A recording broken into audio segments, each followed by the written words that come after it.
देखिए, वो गलत जानकारी है। गहलोत साहब को पूरी जानकारी नहीं है। जिसकी ये बात कर रहे हैं वो हमारा कोई कार्यकर्ता नहीं है।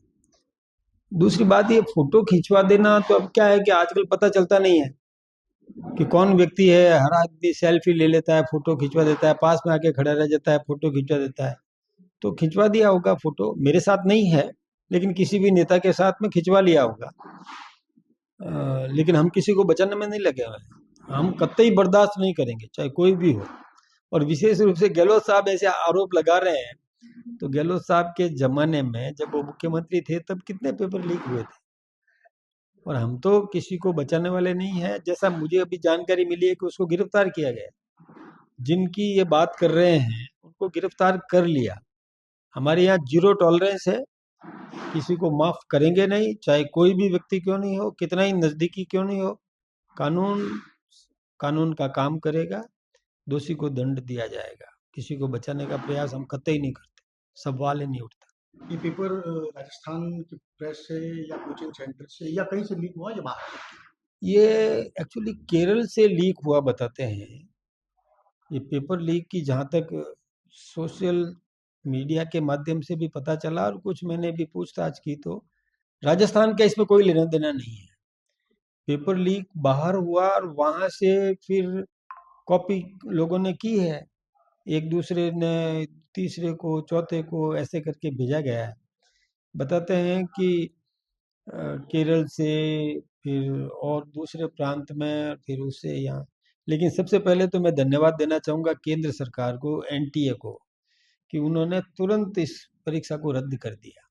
परिणाम आने से पहले रद्द कर दिया, ये बहुत बड़ी बात है। इतना शीघ्र निर्णय लिया गया, बहुत अच्छा है। तुरंत दूसरी परीक्षा हो जाएगी उन्हीं बच्चों की। उनको फॉर्म नहीं भरना, उनको फिर से फीस नहीं भरना, कोई रजिस्ट्रेशन दोबारा करवाने की जरूरत नहीं है। वही सेंटर रहेंगे और वही दूसरा पेपर आ जाएगा और परीक्षा हो जाएगी। तो न्याय तो मिल रहा है ना। यदि पहले की गहलोत साहब के समय में तो लोग बेचारे नौकरी कर लेते थे, नौकरी करने के बाद में वो परीक्षा रिजेक्ट करते थे। तो जिन लोगों ने नौकरी कर ली और उनका अभ्यास तो टूट गया, अभ्यास टूट जाता है और अब उनको वापस फिर से को वापस पढ़ाई शुरू करो तो उनको दिक्कत होती है। ये तो बच्चे परीक्षा देते देते ही यदि चेंज हो गया तो नया पेपर मिल जाएगा कोई।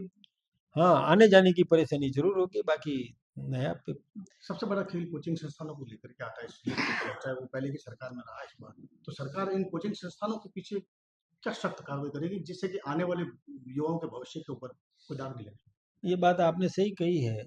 ये कोचिंग संस्थान वास्तव में कोचिंग तो कम, बिजनेस सेंटर ज्यादा बन गए। ये ठीक बात नहीं है, इस पर गंभीरता से सोचना चाहिए, चिंतन करना चाहिए कि इसका क्या सिस्टम किया जाए। बच्चों को प्रशिक्षित करे, शिक्षा दे, कोचिंग कराए, यहाँ तक तो ठीक है।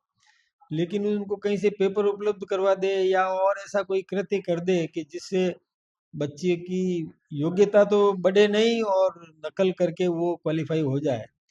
और पहले के भी इतिहास है, कई मंत्रियों के बच्चे भी इसमें सेलेक्ट हुए हैं। तो वो लोग प्रश्न करते हैं तो थोड़ा जनता विश्वास नहीं करेगी।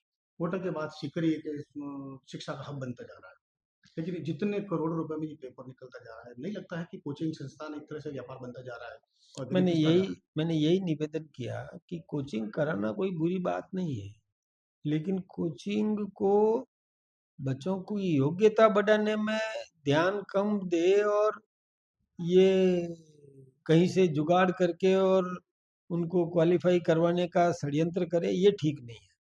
योग्यता बढ़ाए यहाँ तक तो ठीक है, लेकिन बिजनेस सेंटर बन जाए, पैसा कमाने की होड़ मच जाए, ये ठीक बात नहीं है।